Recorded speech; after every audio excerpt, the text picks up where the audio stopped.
All right. Hello, everyone, and welcome to joining us for our first webinar.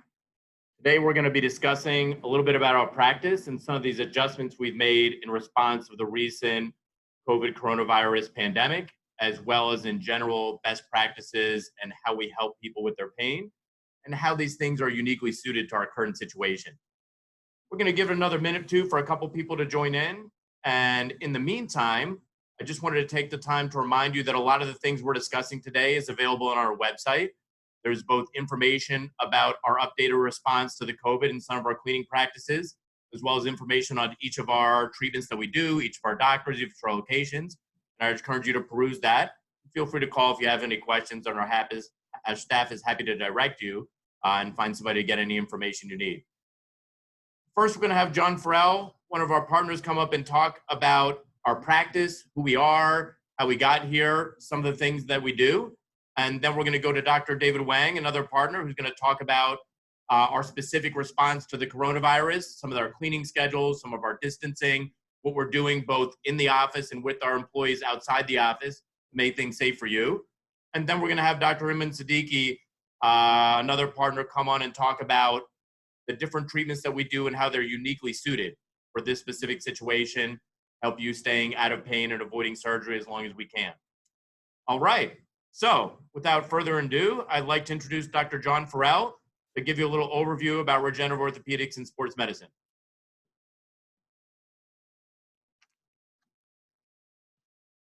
Thank you. So like he said, my name is Dr. John Farrell, and I'm one of the founding members of Regenerative Orthopedics and Sports Medicine. So our mission here at Regenerative Orthopedics and Sports Medicine is to redefine orthopedic medicine. So a lot of people say, well, what do you mean by that? Well, first I'd like to talk off a little bit about our team. We have a team of 10 non-surgical orthopedic specialists.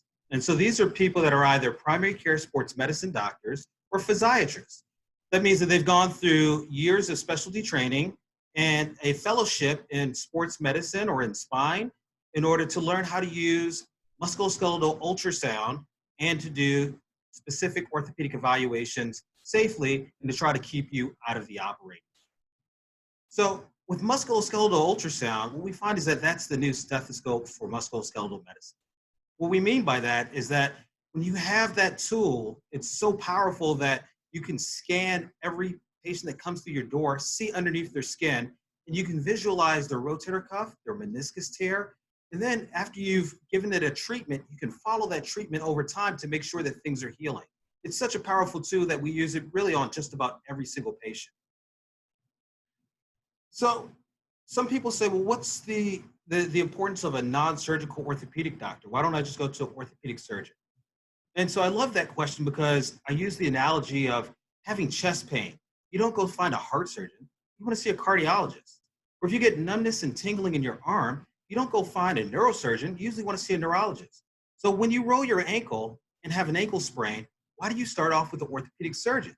If you start off with a non-surgical doctor first, this is someone that's going to take and look at this from a standpoint of finding everything they can do to get you healed without having to necessarily send you to surgery. But if it's bad enough that you need surgery, we work with a number of great docs to refer you to so that you can have that done and treated properly. So people then say, well, what does redefining orthopedic medicine mean? So when we talk about redefining orthopedic medicine, I kind of take a look at the last 15 years that I spent dealing in orthopedic medicine. And a lot of patients complain about the way that the system is set up. They state that they don't get much time with the physician, and they often have to do unnecessary tests that really don't seem to make sense. I think the best way to explain it is to give you an example. So let's say you wake up and you have some shoulder pain on your right side. You think, maybe I slept wrong, or hey, it's COVID times. You're spending 8 to 10 hours, sitting in front of a computer with poor ergonomics because it's not the same setup that you had at work. So you go in to see your orthopedic doctor. The first thing they do is say, oh, shoulder pain, let's get an x-ray. You're like, well, hold up. I didn't have a fall. We didn't have any trauma. But, they still want to order an x-ray because that's just kind of the way that it goes. And then the doc comes in, he sees you for about 5 minutes, and he says, well, x-ray looks fine. There's nothing surgical here. If you want, you can get a cortisone injection, or you can just go to physical therapy. So you do physical therapy for about 4 weeks, you come back, and guess what? Your shoulder's still not better. So then they say, all right, I think we need to get an MRI. We need to see a little deeper. So now you have to take another day off of work, get the MRI, then another day off of work to have the surgeon take a look at the MRI. And then he says, whoa, there's a partial tear here. We can either continue to do physical therapy, you can live with it, or we can do surgery. And you're sitting there wondering, there's got to be more options out there. So that's really where we come in. So we offer you a lot more options between what a physical therapist can do and what actually needs surgery. And so if that same patient came to our office, first they'd be greeted by our happy and wonderful staff as they walked into the door. They'd be brought back into the room, and each of our new patient visits are scheduled out for 30 to 45 minutes. They have plenty of time to actually make sure that the doctor hears them and hears what their underlying problem is. We would do a thorough physical exam, and then we'd pull out the ultrasound, and the ultrasound would allow us to see underneath the skin. So we'd be able to diagnose that rotator cuff on that very first visit. And then we'd be able to offer you a number of treatment options. It might be physical therapy to start with, but if you want to be more aggressive with it, we have other options besides just cortisone that can actually repair, heal, or stabilize the shoulder. And then as you come back for follow-up visits, we'll be able to watch, re-ultrasound you to make sure that that tear is healing the way that we want it to. So not only are you feeling better, but you can visually see the healing. And when people go through this, they realize that, wow, we've been doing it wrong for so long, that they really love this experience that they have when they come to ROSM. So another question that kind of comes up often is, hey, do you guys take insurance? Well, we take most major insurances. The insurances will cover for your office visit. They will cover for the musculoskeletal ultrasound. They also cover for a lot of the diagnostic injections. But if you're such a tough case that needs some of the other regenerative injections, there are some of those that are not covered by insurance, but we have different ways to kind of get those so that they're affordable and that they're going to be beneficial to you. So without further ado, I'm going to pass this back to Dr. Yokel to allow him to introduce the next doctor. Thank you for your time.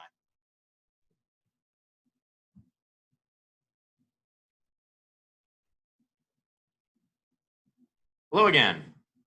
Thanks a lot, Dr. Farrell. I think that's a great overview of who we are and kind of what we're trying to bring to the table of musculoskeletal medicine. Next up is going to be Dr. David Wang.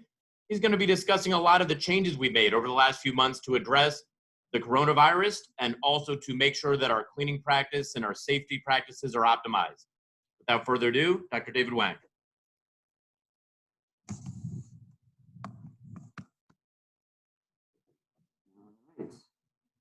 Hello, everybody, and we all hope that everyone is definitely staying safe and healthy out there. So thank you, Dr. Yokel, for the excellent introduction. So yes, I'll be basically talking about what ROSM is doing specifically to address the the safety concerns in this unfortunate pandemic situation that we are in. Obviously, it has been disruptive to many people out there, many businesses, both from a health perspective as well as an economic perspective. And so we at ROSM, basically the number one tenet is taking care of our patients first. Right now, taking care of patients, we also have to take care of ourselves. If we keep safe and healthy, then of course that safety is passed on to our patients as they come in. So we, in terms of our response, we have a multifaceted, comprehensive, and well-coordinated strategy that is being spearheaded by our operations team. And they've been doing a fantastic job in terms of keeping that ship sailing steadily here with everything that is going on. As part of that, the foundational piece, of course, are the official CDC recommendations. So that can be broken down into sort of three major categories. One of frequent hand washing, right? So just basically making sure that we wash our hands either with our hand sanitizer, which we've got a nice bottle, very handy right there, that we have at all of our hand washing stations within each exam room at the check-in, check-out region as well as of course, soap, water, paper towels, all that good stuff. Secondly is social distancing, making sure that all of our staff members maintain at least that 6-foot distance, if not greater, making sure that we make adjustments to how we have set up our waiting rooms and exam rooms to minimize the number of people that are coming in and coming out and waiting in any particular area. And we have just some additional strategies that I'll be talking about momentarily. And then finally, mask wearing, right? So you can see all of us coming in, on camera here wearing our masks. And so we're very strict about ensuring that all of our staff members, as well as the patients coming in, have some type of face covering or mask. We went a couple steps further and ordered and invested in some customized advanced masks that have multiple filters that are lined with silver in terms of having those antiviral properties, ones that are machine washable and durable. And we have invested in many of these for our staff members. So we've given them out to all of our staff and to all of our physicians to make sure that they have what they need in terms of their personal protective equipment as we are caring for all of our patients. So other things that we're doing to prepare the clinic include having a virtual check-in process. Essentially, what we do is that when we have patients scheduled to come in, our front desk staff have been trained in calling the patients up so that we can do all of the check-in process remotely or virtually so that the patients don't have to physically be standing there in the clinic to do so. We can just do it over the phone. And then they can stay safely either in their parked vehicle or in some other remote location that is close by until their appointment time is now active. Then they can walk straight, say, for example, from the parking lot in the safety of their vehicles, just straight into the treatment room without having to stop at any point along the way. So that really minimizes exposure there. Additionally, we offer telehealth visits for those important follow-ups where we can have our providers interact with patients through some type of virtual video conferencing application.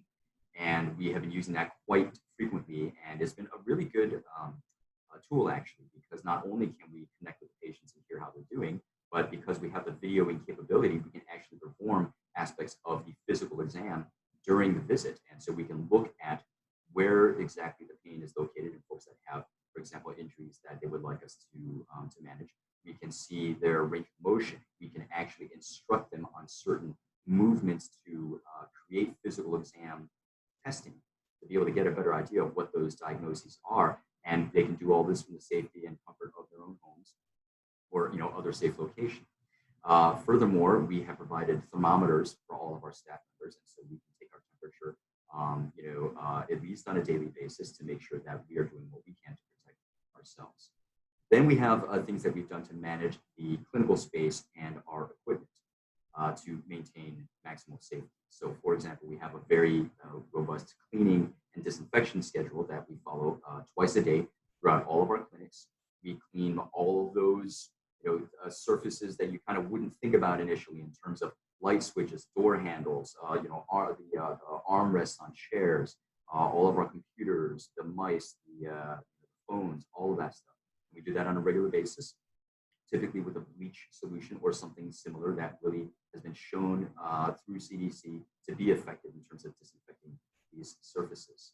And so furthermore, with all of our equipment, making sure that we have appropriate amounts of PPE, making sure that we take proper inventory to make sure that we don't run low on these items, being able to, in certain cases, provide some masks and that sort of thing for patients that may not have them readily available, again, just to protect the environment, to protect everybody who's going to be in that space.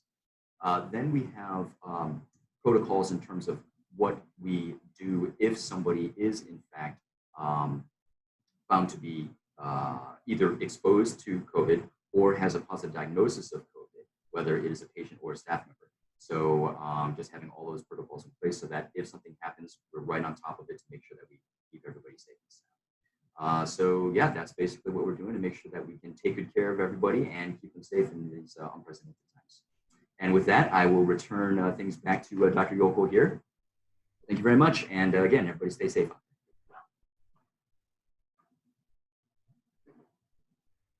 Thanks a lot, David. I think that was a wonderful overview, and it just kind of touches on all the different things that we're doing to make sure this is a safe, comfortable experience, both for you and for us and our staff, because we certainly take it seriously, and we spend a lot of time educating them on important behaviors, not just at work, but at home, because it all makes a difference. Next up is going to be Dr. Imran Siddiqui. He's going to be discussing a little bit more detail about some of our specific treatments that we do, and how these are uniquely suited for this current situation we're in, where people are trying to minimize exposure to hospitals and avoid or delay surgeries when possible. or in other cases where the surgery just got delayed, whether you want it or not. All right, without further ado, here's Dr. Imran Siddiqui.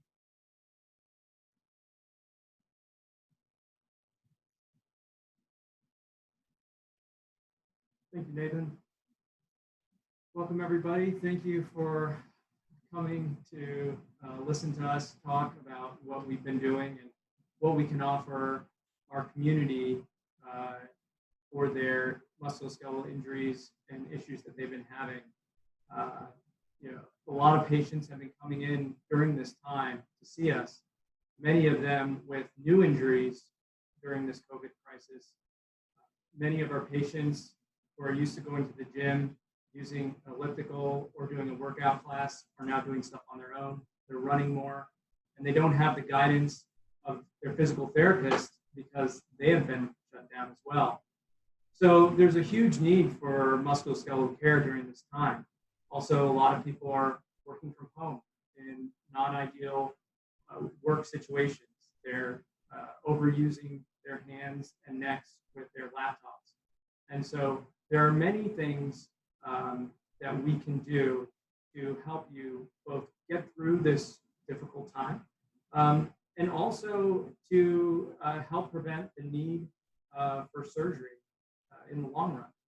So Dr. Farrell started touching on this, but the way our therapies work is they're, for the most part, the vast majority of them are based in musculoskeletal ultrasound. Ultrasound has been a game changer for sports medicine in that it allows us to see underneath the skin into your muscles, tendons, ligaments, joints, nerves.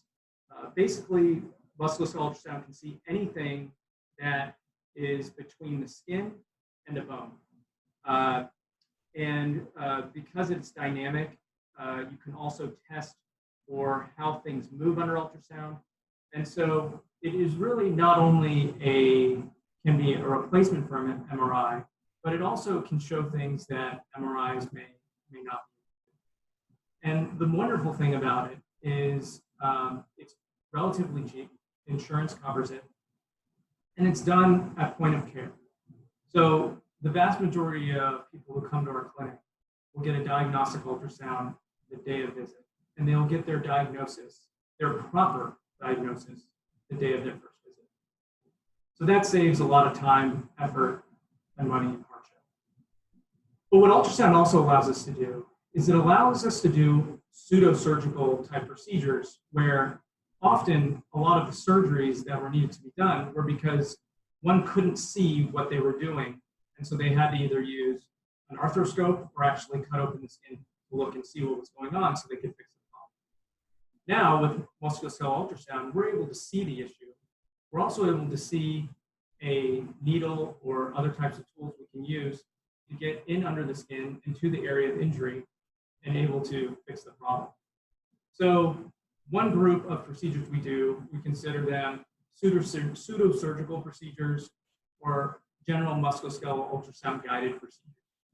The vast majority of these procedures are covered by insurance, and they treat a wide range of issues and pathologies. One very common problem are nerve entrapments. One of the most common nerve entrapments is carpal tunnel syndrome. You can also get entrapment of your ulnar nerve at the elbow, fibular nerve at the knee, and basically any nerve in the body can become entrapped. And that can cause numbness, tingling, pain radiating down. These issues can be very debilitating for those of you who have experienced it. And often there are not great treatments. Cortisone injections are often used, but traditionally they've been used without any image guidance and used landmarks and palpation to inject around a nerve, which can sometimes be dangerous. If you hit a nerve or inject into a nerve, it can cause significant injury. So what we do with ultrasound is we're able to carefully and precisely guide a needle next to the nerve and push fluid, sometimes with cortisone for an anti-inflammatory effect, sometimes without, and use the fluid pressure to open up the space and decompress the nerve. This works very well for carpal tunnel syndrome, but works well for almost any type of nerve. Other things that we can treat with these musculoskeletal ultrasound guided procedures are trigger finger, which is traditionally surgically either done open or with a scope. And if you have trigger finger, you have a ligament that's thickened that needs to be cut. But now we can do that with a needle. And again, that is covered by insurance. Frozen shoulder is also a very common issue that can take years at times to improve. And physical therapy is the mainstay of treatment, but a lot of times it just is either too slow or does not take care of the problem completely. Traditionally, surgically, one would go in with an arthroscope and can release all the scar tissue that's causing the frozen shoulder in the joint. But now we're able, with ultrasound, to flush the joint and break up that scar tissue with a needle and fluid, not needing any need for surgery. And with any of these procedures that I'm going to be talking about, almost all of them are done in the office. There is no hospital time, and we're all using the protocol that Dr. Wang described in terms of keeping distance and keeping things clean and safe. Other things that we treat are bone spurs. Little bone spurs can sometimes cause a significant amount of problem and decrease range of motion of a joint, and we're able to guide a needle and shape those down at times. And also scar tissue, whether it be from an injury that's healed on its own or a surgery that you've had in the past. Scar tissue can bind two functional tissues together and cause pain, discomfort, lack of range of motion. We're able to see that scar tissue on ultrasound. We're able to guide a needle with ultrasound into that area, and again, use the needle to break up that scar tissue or flush out any of that scar tissue and allow more range of motion. Now, there are also injuries that are more severe, or injuries that, such as ligament and tendon tears, cartilage tears, and which eventually lead into arthritis. And for those, we use regenerative therapies. There are multiple different types of regenerative therapies that we use, but the mainstay and the important thing is that we're using ultrasound and image guidance to guide these regenerative therapies. These regenerative therapies need to be precise to be effective. And so we use prolotherapy, which is an irritant injection to increase blood flow to certain tissues to allow them to heal. Tendons, ligaments, and cartilage have poor blood supply. And so we have to increase blood flow to these areas to get them to heal. And by injecting an irritant, your body sends signals to increase blood flow to that area to get it to heal. Platelet-rich plasma is the next level. We're actually injecting one's own plasma with their growth hormones and growth factors in them that are responsible for healing. And that can, by precisely injecting that into tendons, ligaments, joints, cartilage, that can promote healing as well. And finally, stem cell-rich tissues.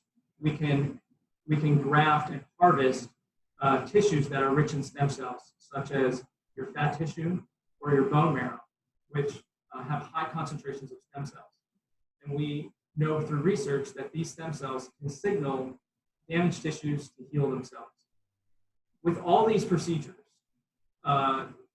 there is limited downtime.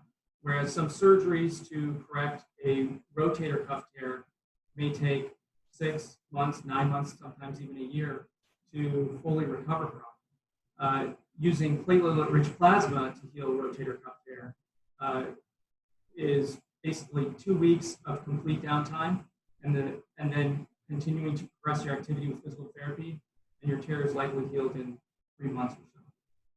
So there are a multitude of treatments that we can offer during this time of COVID, when staying in a hospital or having to go in for daily physical therapy to recover from surgery may not be the right or smart option to do.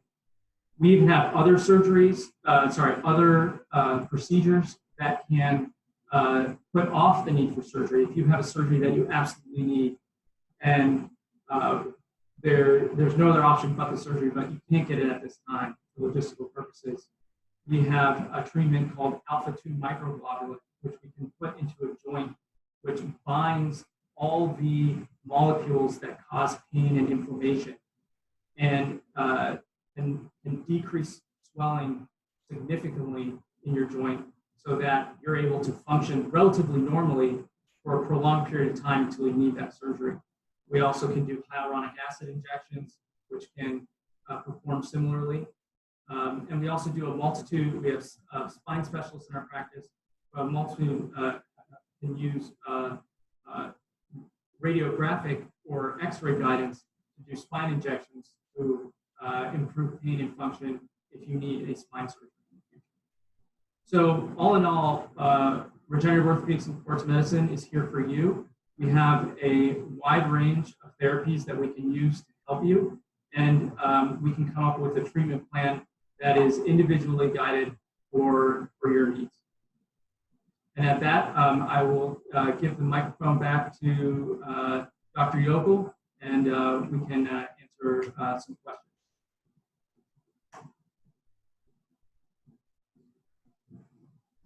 Thanks, Imran. That was a wonderful overview. I hope this has been informative for everyone. We want to address a couple questions that were emailed to us leading up to the webinar, and I hope this is helpful for not just them, but for everyone watching. One of the questions asked, what if stem cell treatments didn't work for me? I assume from a patient that has already had one of these treatments, either from us or another clinic. And certainly they don't always work for every person. What we find is that if these treatments don't work, we do a couple things. One, we want to step back and say what else is leading to the stress on, say, the knee. Sometimes there's bad feet, a bad hip, a bad back, something affecting and putting pressure on the joint and causing pain outside the knee. And there's things we can do to address that. Sometimes the patients are a little bit older and the stem cell type treatments, using your bone marrow aspirate, using your adipose are not as effective or don't work initially. Sometimes we try allogenic options. These are options from a company that is using a product that they create using amniotic fluid, umbilical cord cells, exosomes, which are signaling cells. And these products provide growth factors, inflammatory mediators to the area. And some patients that are a little bit older may respond better. However, there is less studies and clinical evidence behind these, and so we generally don't reach for them first. But we've all seen times in our practice where they work well for people. And if it didn't work well with something the first time, we're not just going to do it again and again. There are other options like the hyaluronic acid, the large molecule treatments to decrease inflammation, a multitude of things. So certainly if you had a bad experience with another practice, you have a treatment that may not have worked, please come talk to us and we'll see what else there is out there. Another question from the audience had to do with, what if you have an autoimmune disease? Things like rheumatoid arthritis, things like lupus, other things that cause you to be a little bit more inflammatory and have a different breakdown in your system. And I'm going to have Dr. John Farrell come up and talk about how we address those treatments with some of our treatments, those conditions.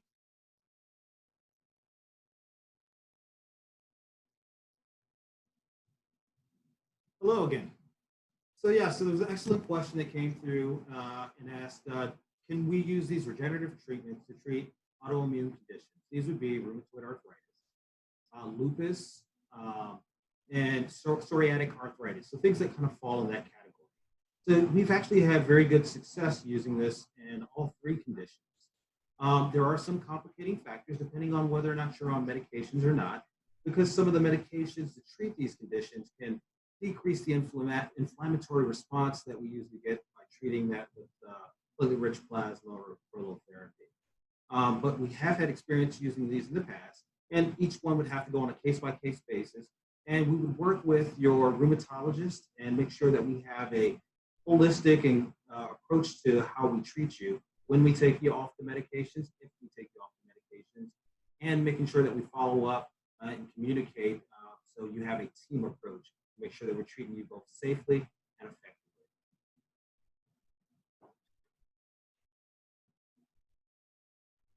Thank you, John.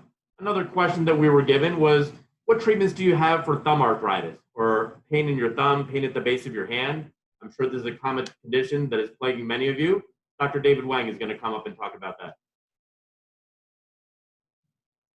All right, thank you, Dr. Yokel.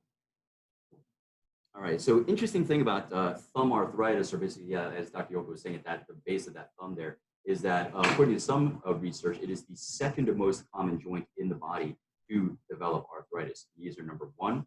That little joint right there is number two, and then hips are number three. So very, very common. In terms of treatments, the regenerative therapies can work very well. However, it's very important to look at, even though it's a tiny little joint right there, comprehensively evaluate what's going on.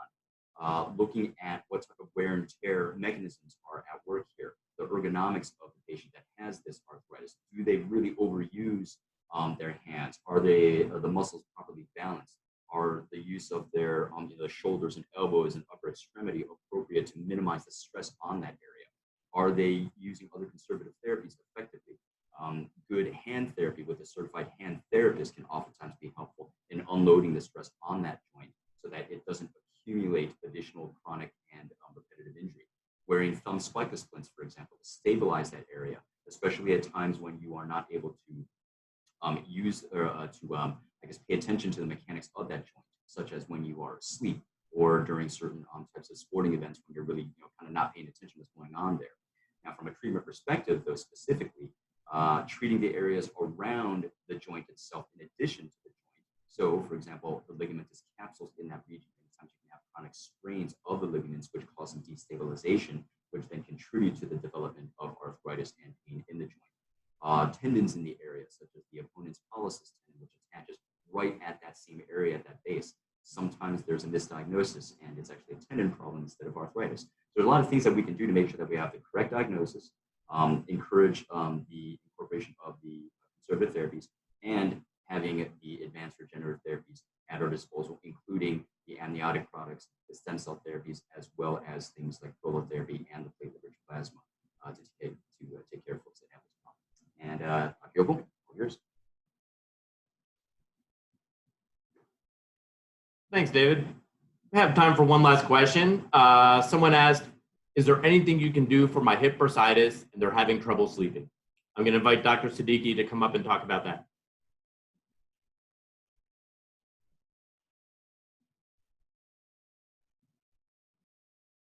Thank you, Nate. So we often get clients or patients coming in complaining of a diagnosis of bursitis, and hip bursitis is one of the most common ones. The first thing is, this is one reason why muscular ultrasound is such a wonderful tool, is 99% of the time that is a misdiagnosis. And all too common, people are diagnosed, anyone who has pain on the outside of the hip, with bursitis. And when we look at it under ultrasound, almost always it is either tendon, it almost always is a tendon injury. The degrees of tendon injury can be inflammation around the tendon, micro tearing around in the tendon, or a frank tear in the tendon. So the first thing is getting the proper diagnosis. And then based on the diagnosis, we have many different treatments that we can offer. If it's just inflammation, we probably send you to physical therapy. If you've tried that and that hasn't worked, we can use an anti-inflammatory type injection. But more often, there's actually an injury there. And when there's an injury, we usually, if someone has failed physical therapy, we've had great success turning to the regenerative therapies. Most often, platelet-rich plasma, or another subtype is plasma-rich growth factors. And so what we can do is we draw your blood, concentrate your cells responsible for healing, and use ultrasound to guide an injection directly into the area of injury. And we can heal these injuries in 3 months.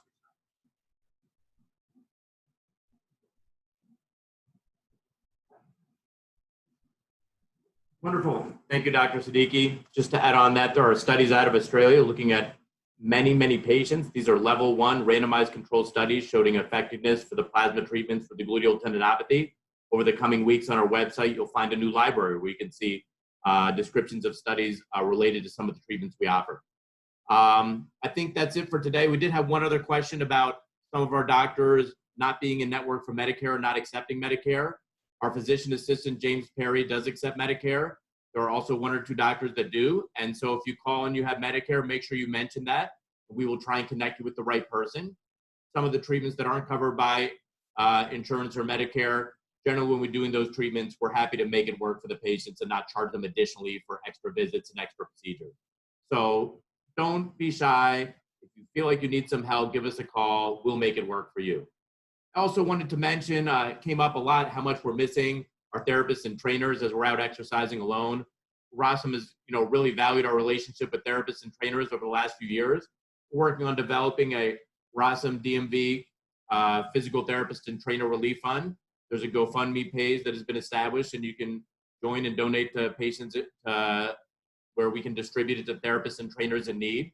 And over the coming weeks, we'll be having an online auction where you'll be able to bid on services and products, and perhaps get them a little cheaper, even some of these regenerative options. With that said, it was really nice speaking with you all today. I really hope that this has been informative. I hope you feel more comfortable understanding what we do and how we can be there for you. And I encourage you to reach out and check our website or call and come in to see us. All right. Have a wonderful day.